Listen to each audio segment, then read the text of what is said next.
The day Adrian Cole's only son took his first step was not the day the doctors predicted, nor the result of years of therapy. It began with a stranger at his front door, and an unbelievable moment that defied every rule Adrian had built around his life. For most of Manhattan, Adrian Cole was the kind of man whose name opened doors before he even arrived. 44, founder of a multi-billion-dollar real estate empire, his life was measured in deals closed and properties acquired. Not in laughter or bedtime stories. He lived in a penthouse that crowned the Upper West Side like a fortress in the clouds. Glass walls, marble floors, and not a speck of imperfection in sight. To the public, he was unshakable. But to those who dared to since the accident that claimed his wife 3 years ago, Adrian had poured all his energy into protecting their son, Ethan. Protecting, in Adrian's language, meant controlling. Ethan hadn't spoken in over a year. He hadn't walked at all. Specialists came and went, each leaving with polite but hopeless expressions. Adrian replaced warmth with order, love with precision. That cold balance began to shift on a gray November morning. The city was still shaking off last night's rain when Mrs. Donovan, Adrian's longtime house manager, stepped into his office. "Sir," he didn't like surprises. But when the office door opened, the woman who stepped in didn't look like someone trying to impress a millionaire. Her name was Clara Bennett. Adrian barely glanced at her resume. "Mrs. Donovan will explain the rules," he said, already turning back to his computer. But Clara's voice, calm, Mia's. The silence that followed was sharp enough to hear the rain ticking against the windows. Adrian's jaw tightened. No one spoke to him like that, especially not someone whose shoes still carried the damp dust of the subway. Yet something in Clara's tone, not defiance, but certainty, unsettled him. For the briefest moment, he wondered if she had already seen through him. From that first exchange, Clara's presence in the penthouse felt like a loose thread in a perfectly tailored suit. Pull it, and the whole thing might come undone. Adrian didn't know it yet, but the walls he had spent years fortifying were about to be tested. Not by boardroom rivals or market crashes, but by a woman who refused to be intimidated, and a boy who, beneath his silence, still carried the spark of life waiting to be set free. Adrian Cole had never liked having strangers in his home. His penthouse was his sanctuary, a monument to control. Every object had its place, every surface was spotless, every hour accounted for. He believed that keeping the world in order would keep chaos out. Clara Bennett stepped into that world like a quiet disturbance. The moment Mrs. Donovan showed her through the marble-floored foyer, Adrian felt it, the faint shift in the air, the subtle friction between her presence and his precision. She didn't wander or gawk at the sprawling city views beyond the glass walls.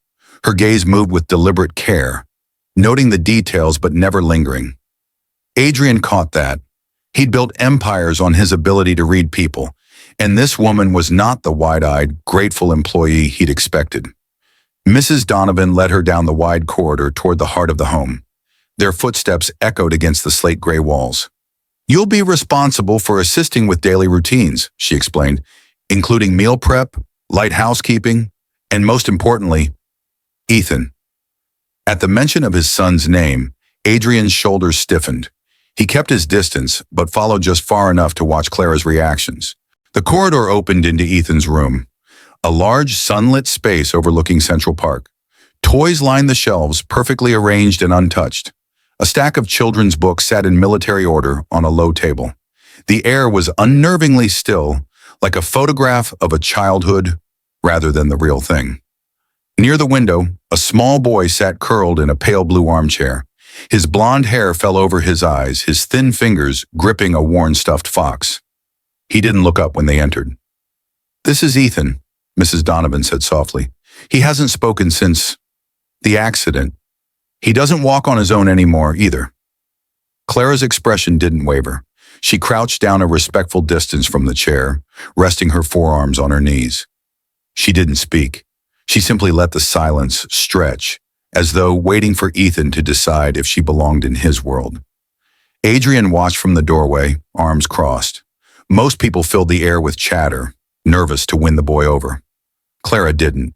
She reached into her bag, pulled out a small dog-eared storybook, and opened it without ceremony.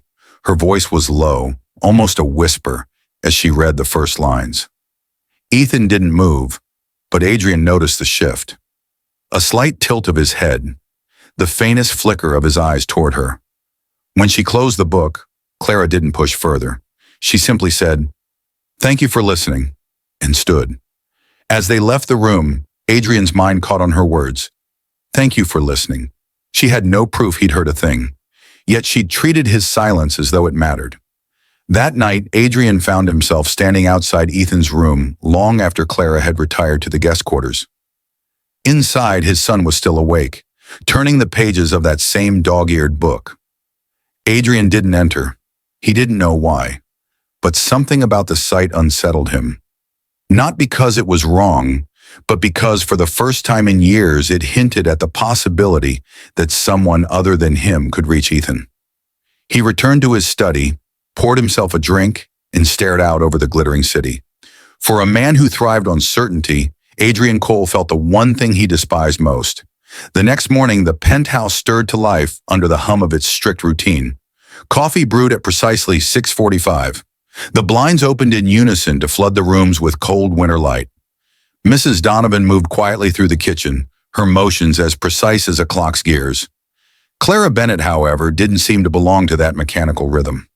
She arrived in the kitchen with her sleeves rolled up, hair loosely tied, a faint trace of street air still clinging to her coat. She didn't ask for instructions.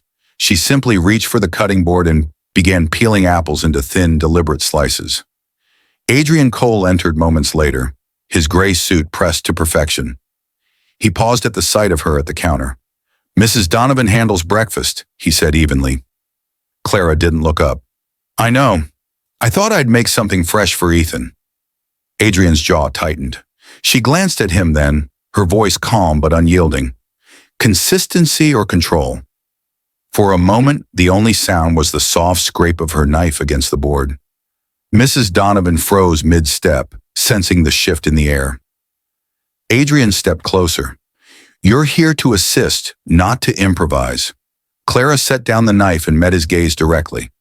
"And you hired me to help your son, not to polish a schedule." The words landed like a stone in still water, rippling outward, disturbing the surface of his carefully ordered world. Adrian said nothing more, but his eyes held a warning. Tread carefully. Later that afternoon, Clara found Ethan in his room, tracing the rim of his stuffed fox's ear. She sat on the rug, leaving a comfortable distance, and pulled a small felt hand puppet from her bag, a floppy-eared dog with mismatched buttons for eyes. "His name's Patch," she told him softly. "He's terrible at singing, but he tries anyway." She slipped the puppet over her hand and made it sing a wobbly tune. At first, Ethan stayed still, but slowly his eyes flicked toward the dog. His lips pressed together, and then just barely, they curved upward. It was the smallest of smiles, but Clara caught it. She didn't gasp or cheer. She simply let Patch tumble onto his lap with a clumsy, "Oops," as though it were the most natural thing in the world. From the doorway, Adrian watched. His instinct was to step in, to stop this unsanctioned game. But something in that almost smile froze him. It had been so long since he'd seen even a shadow of joy on his son's face. Still, old habits held strong. "That's enough for today," he said, his voice cutting through the moment. Ethan's head dropped instantly. Clara looked up at Adrian, her expression unreadable. When she left the room, he followed her into the hall. "Don't overstep. He's fragile." Clara stopped, her hand still on the doorframe. "No, Mr. Cole, he's lonely, and there's a difference." Her words lingered long after she walked away, trailing behind Adrian like an echo he couldn't silence. That night, Adrian Cole sat alone in his study, the skyline glittering through the glass wall behind him. The city felt endless, but inside the penthouse, the air was too still, too heavy. Clara Bennett's words kept replaying in his mind. He's lonely, and there's a difference. He told himself she didn't understand. She hadn't lived through the moment that had shattered him. The night of the accident, the sound of breaking glass, the sharp smell of gasoline, the ambulance siren that still rang in his ears when the world went silent for good. Ethan had been so small. Adrian had sworn he would never let anything unpredictable touch his son again. But unpredictability had just walked into his home, wearing a threadbare sweater and steady eyes.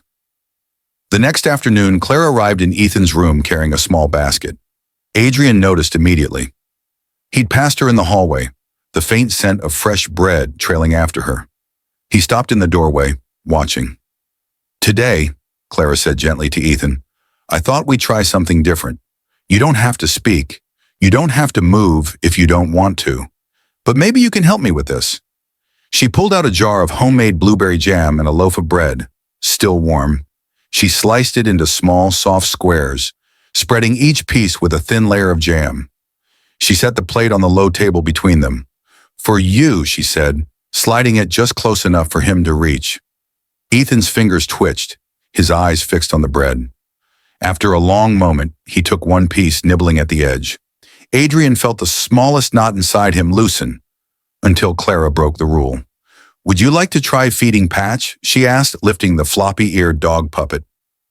Ethan's gaze lit, and for a few minutes the boy fed bread to the puppet as if it were real, his shoulders shaking with a silent laugh.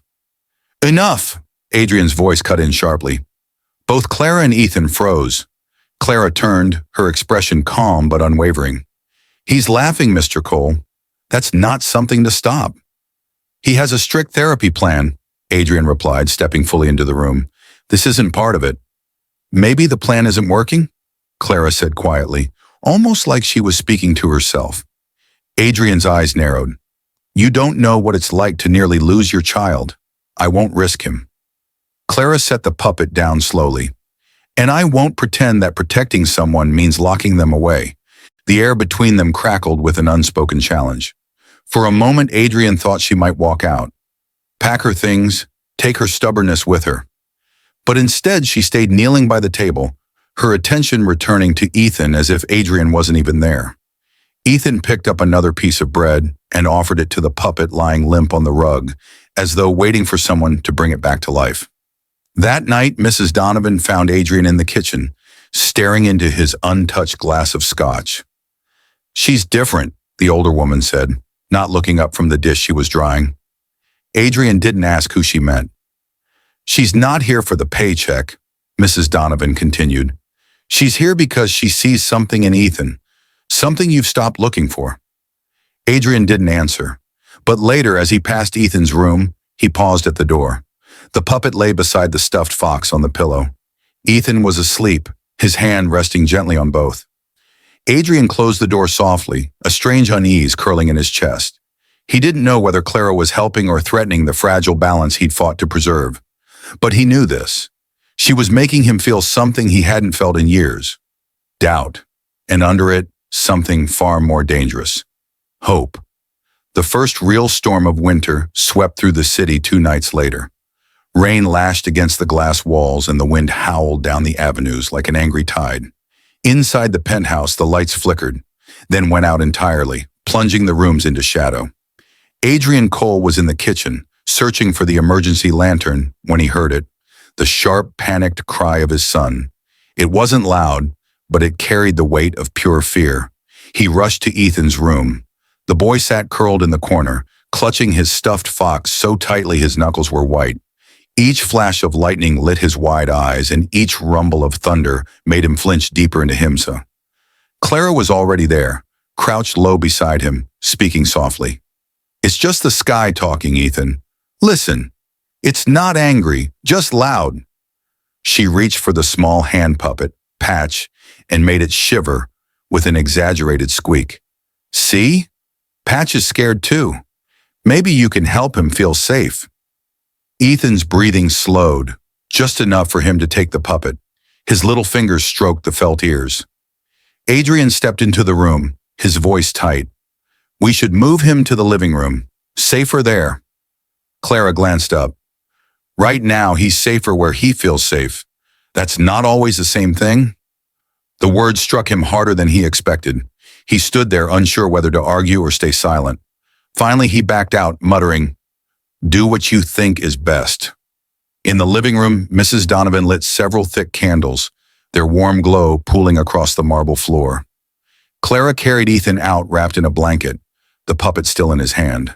She settled with him on the sofa, the flicker of the flames painting her face in soft gold. Adrian sat on the opposite end, watching the scene as if it were something fragile he dared not touch. For a long while no one spoke. The storm raged outside, but inside the sound of Ethan's breathing evened out. The rise and fall of his small chest matching the slow, patient rhythm of Clara's presence. When Ethan finally drifted into sleep, Clara whispered, "He's not afraid of the dark. He's afraid of being alone in it." Adrian stared at her, the truth of her words cutting through every defense he'd built. He poured himself into protecting his son, but in doing so, he left him to face his fears without comfort, the very thing he had sworn never to let happen. The silence stretched until he heard his own voice, quieter than he intended. "I don't know how to fix this." Clara didn't look at him. "You don't have to fix everything. Sometimes you just have to stay." It was such a simple answer, but it landed with the weight of something he'd been missing all along. After the storm passed and the city lights blinked back on, Adrian found himself lingering near the sofa. Ethan's head rested on Clara's shoulder, the puppet cradled between them. For the first time in years, his son looked at peace. Adrian felt something shift deep inside. Not a collapse, but a slow, reluctant loosening. As if the walls he'd built around them weren't as impenetrable as he'd believed. Later, when Clara gently carried Ethan back to his room, Adrian followed. At the doorway, he stopped her. "Thank you," he said simply. Clara looked surprised, but only nodded. "We both want the same thing for him, Mr. Cole. Maybe we can start there." It wasn't an agreement. Not yet, but it was the first crack of light in a fortress long sealed against the world. And somewhere beneath the noise of the fading storm, Adrian realized he didn't fear that crack anymore. Morning broke over Manhattan with a pale, reluctant light. The storm had left the streets slick and glistening, but inside the Cole penthouse, there was a strange calm, the kind that follows a night when something subtle but irreversible has shifted. Adrian Cole stood at the kitchen counter, staring at the steam curling up from his coffee. He wasn't thinking about meetings or contracts. His mind kept circling back to the image of Ethan, asleep with his head on Clara Bennett's shoulder, breathing without fear. For the first time in years, Adrian felt unnecessary, and instead of the usual stab of pride, there was something else, relief. When Clara entered the kitchen, he didn't offer his usual clipped greeting. Instead, he asked, "What does he like to do?" She paused halfway to the refrigerator. "Ethan? Yes. What makes him happy?" The question felt awkward in his mouth, like a language he hadn't spoken in years. Clara set a carton of eggs on the counter. "He likes stories, music. He notices small things, the sound of water, the way sunlight moves across the floor, but he hasn't had much chance to explore." "Then give him the chance," Adrian said before he could second-guess himself. The words surprised them both. That afternoon, Clara arranged the living room differently. The heavy coffee table was pushed aside to make space on the rug. She brought in a small basket of objects, a set of brightly colored scarves, a few smooth river stones, a wind-up music box with chipped paint. Ethan sat cross-legged on the rug, his fox and the puppet patched beside him. Clara wound the music box, letting its soft, tinkling melody fill the space. Then she draped a scarf over her hands and let it flutter down like falling leaves. Ethan reached for it, his fingers catching the edge. For a moment he looked at her, as if checking whether he was allowed. Clara only smiled and let the scarf slip into his hands. Adrian watched from the doorway, the familiar instinct to intervene tugging at him. But he didn't. Instead, he stepped inside and lowered himself onto the sofa. Clara noticed. "Would you like to join us, Mr. Cole?" she asked without looking away from Ethan. Adrian hesitated, then took one of the river stones from the basket. He rolled it in his palm before passing it to his son. "Feel this," he said softly. "It's from the lake at our summer house." Ethan's eyes widened. "Lake?" The word was hoarse, barely a whisper, but it was the first sound Adrian had heard from him in months. Clara caught Adrian's glance and gave the smallest nod. an acknowledgement of what that moment meant. They continued like that for nearly an hour. Scarves became waves. Stones became treasures. The music box played over and over until its tune embedded itself in the air. By the end of the afternoon, Ethan was leaning against Adrian's leg, patch in one hand, scarf in the other. Adrian rested a tentative hand on his son's back. This time, Ethan didn't flinch. Later, after Ethan had gone to bed, Adrian found Clara in the kitchen, washing the scarves by hand. "You were right," he admitted quietly. "I've been building walls when I should have been opening doors." Clara looked at him, her hands still in the soapy water. "It's not too late, Mr. Cole. He's still listening, and so are you." For once, Adrian didn't feel the need to argue. He simply nodded, feeling the truth of her words settle into the quiet spaces inside him.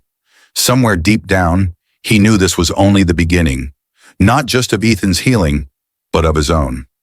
It was a Saturday morning, the kind where the city felt unhurried, wrapped in a light fog. The penthouse was unusually alive with sound. The faint clink of dishes, the low hum of a kettle, and somewhere down the hall, the thin strains of the music box Clara had brought days before. Adrian Cole stood in the doorway to Ethan's room, watching his son turn the key on the box with careful fingers. Clara sat cross-legged opposite him, Patch perched on her knee, pretending to dance to the melody. Ethan's lips moved, soundless at first, then a tiny whisper escaped. "Again." Adrian froze. Clara's eyes flicked up, catching his expression, then back to Ethan. She didn't make a fuss, didn't break the fragile moment with praise. She simply wound the key again and let the tune play. "Do you hear that?" she asked softly. "The song sounds brighter when we listen together." The boy glanced at Adrian, then patted the rug beside him. Adrian hesitated, then crossed the room and sat. It felt awkward at first, his tall frame folding into the small space, his hands unsure where to rest. But Ethan reached out, placing the music box in his father's palms. They sat like that for a while, 3 figures in a small circle, the melody looping again and again until it felt less like a toy and more like a bridge. When the song ended, Clara produced something from her tote, a small watercolor set and thick sheets of paper. "I thought we could paint today," she said, laying the supplies out on the rug. Adrian almost objected. Paint meant mess, and mess meant disorder. But Ethan's eyes lit up in a way Adrian hadn't seen in years. Clara handed him a brush, dipped in blue and pointed toward the paper. "What do you think this color should be?" "Sky," Ethan murmured. Adrian felt the word like a shock. He picked up a brush himself, dipping it in green. "And this?" "Grass," Ethan replied, a little louder this time. They painted together, the paper slowly filling with uneven strokes of color. Blue bled into green, green into yellow, until a rough but joyful scene emerged. A lake, a small house, and 3 figures holding hands beneath the sun. Adrian stared at it, his throat tightening. It wasn't just a picture, it was a vision, one Ethan had never been able to say aloud until now.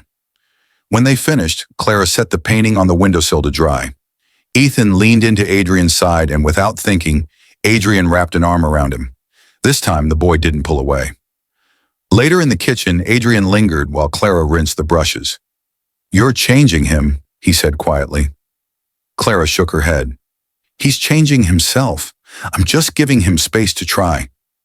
Adrian studied her for a long moment. "You're different from anyone I've ever let in here." "Maybe that's the point," she replied.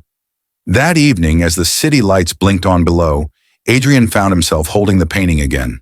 The paper was wrinkled, the colors uneven, but to him it was perfect. He placed it on the mantel in the living room, not hidden in a drawer, not tucked away, but where anyone who entered would see it. When Ethan came out in his pajamas and spotted the picture displayed, he smiled, a real unguarded smile. "Ours," he said simply. Adrian met Clara's gaze across the room. She didn't speak, but her small nod carried a quiet victory. The walls that had once kept everyone out were no longer unbroken, and in their place, something fragile but far stronger was beginning to grow. A week later, the fragile rhythm they had built was tested. It was a crisp Thursday morning when Dr. Foster, Ethan's longtime therapist, arrived for a scheduled session. Adrian had always trusted the man's credentials, if not his warmth. Today, the doctor's tone was brisk, clinical, as he flipped through his notes. "He's progressing, but we need to maintain structure," Dr. Foster said, glancing at Ethan, who sat quietly at the table, drawing with Clara. "Too much unmonitored interaction could overstimulate him. We should reduce unsupervised time." Adrian felt the familiar pull toward agreement, order, rules, control. But when he looked at Ethan's face, the faint shadow of disappointment there, something in him resisted. Clara set down her pencil. "With respect, Doctor, Ethan's not overstimulated. He's opening up. Taking this away now would close the door we've barely managed to unlock." Dr. Foster's brows drew together. "You're not trained in child psychology." "No," Clara said evenly, "but I'm here every day. And I've seen what brings him back to life. It's not isolation, it's connection." The room went still. Adrian could feel both pairs of eyes on him, one expecting him to side with protocol, the other silently asking if he would choose trust instead. For the first time, he didn't hide behind neutrality. "She's right," Adrian said, his voice steady. "We keep going." The doctor blinked, clearly unused to having his recommendations overturned. "If you're certain I am," Adrian cut in, not unkindly, but with a finality that left no space for argument. When the door closed behind Dr. Foster, Clara looked at Adrian, surprise flickering in her eyes. "You didn't have to." "Yes, I did," he interrupted. His gaze shifted to Ethan, who was now showing Clara his drawing three figures, holding hands by a lake, the sun high above them. That afternoon, Adrian joined them on the balcony, something he had rarely done before. The three of them sat with mugs of cocoa, watching sparrows hop along the railing. Ethan leaned against his father's arm, chattering softly about the birds. Clara listened, adding little stories that made him giggle. In that moment, Adrian realized he wasn't just protecting his son anymore. He was building something with him, with them, and it felt less like control and more like living. Before bedtime, Ethan asked Adrian to read the lake story they had painted together last week. As Adrian's voice carried through the room, Ethan's head drooped against his shoulder. Patch and the fox both clutched in his arms. Clara stood in the doorway watching. Adrian met her gaze over Ethan's sleeping form. No words passed, but both knew something had shifted again this time. For good. The fortress was gone. In its place stood the beginnings of a home. 2 weeks later, the day began like any other, until Clara noticed something unusual. Ethan wasn't in his room, nor in the play area where he usually started his mornings. She found him instead in the hallway, standing barefoot by the window, sunlight spilling over his hair. His fox was in one hand, Patch in the other, and his gaze was fixed on the front door. "Going somewhere?" Clara asked gently. Ethan turned, a small, almost shy smile crossing his face. "Outside," he said. The word was clear, unforced, his voice stronger than she'd ever heard. Before Clara could respond, Adrian stepped out of his study. "Ethan?" His tone was half surprise, half concern. "I want to go," Ethan repeated. His small foot tapped against the polished floor, as if ready to take the first step. Something in Adrian's chest tightened. Months, years and of fear had kept that door closed. But here was his son, asking to open it. Clara crouched beside Ethan. "We can go to the park, just for a little while. How does that sound?" Ethan nodded quickly, his grip on the fox tightening in anticipation. Minutes later, they stepped out onto the bustling street below the penthouse. The winter air was crisp, carrying the scent of roasted chestnuts from a vendor's cart. Adrian walked on one side of Ethan, Clara on the other, their strides matching his smaller steps. At the park, Ethan paused near the swings, watching other children. For a moment, his shoulders hunched as if retreating. But then Clara whispered something, and he took a tentative step forward. Adrian watched in astonishment as his son climbed onto a swing. Clara stood behind, pushing gently, her voice weaving soft encouragement with each arc. On the third swing forward, Ethan's laugh rang out, a full, bright sound that turned heads. Adrian felt it hit him like sunlight breaking through clouds. It was the same laugh he remembered from before the accident, untouched by fear. When they returned to the penthouse later, Ethan ran ahead to his room. A moment later, he came back with the lake painting in his hands. He set it on the coffee table and pointed at it. Us, he said firmly. Adrian met Clara's eyes. She smiled, but her gaze held something deeper. A recognition that this wasn't just a good day. It was the day the balance truly shifted. That night, as Adrian tucked Ethan into bed, his son reached out, placing a hand on his father's. Don't close the door, Ethan murmured. Adrian didn't. Instead, he sat there until the boy's breathing slowed into sleep, the hallway light spilling softly into the room. For the first time in years, Adrian realized the door didn't have to be closed to keep his son safe. Sometimes leaving it open was the safest thing of all. Spring arrived quietly that year, slipping into the city without fanfare. The park trees bloomed pale pink, and the air carried a softness that made even the tallest skyscrapers seem less imposing. In the cold penthouse, change had settled in like sunlight through open windows. The cold formality was gone. In its place were small but undeniable signs of life.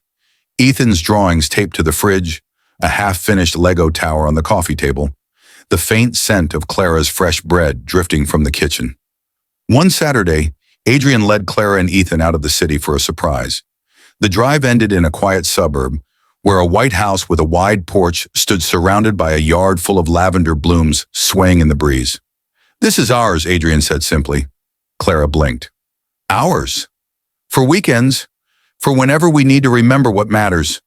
His voice was steady, but his eyes searched hers for something more. Ethan ran ahead into the field, patch dangling from one hand, his laughter tumbling across the lavender like a song. Clara followed, her hair catching the wind, her smile unguarded. When they returned to the porch, Adrian knelt, producing a small velvet box. Inside, a simple ring glinted in the afternoon light. Clara Bennett, you didn't just help my son find his way back. You helped me find mine. Will you marry me? Her answer came without hesitation. Yes. Ethan, standing between them, took both their hands and grinned. Us, he said, just as he had the day he brought them the lake painting. From that day on, the Lavender House became more than a weekend retreat. It was their sanctuary, a place for family breakfasts, messy art projects, and evenings watching the sunset over the field. It was where Ethan's steps grew surer, his words stronger, and his world wider. The journey hadn't been easy. It had demanded patience, trust, and the courage to face what hurt most. But in the end, they had learned the same truth. Healing doesn't come from control or fear. It comes from letting love breathe, even when it feels risky. And perhaps that is the heart of it all. A family is not built by walls to keep the world out, but by hands willing to reach across the darkness to hold one another. If this story touched you, remember that every home, no matter how broken, can find its light again. And when you find that light, hold on to it. Thank you for watching and sharing this journey with us. If you'd like to hear more stories that inspire hope, warmth, and second chances, make sure to like this video and subscribe. We have many more tales waiting for you, and we'd love for you to be here when the next one begins.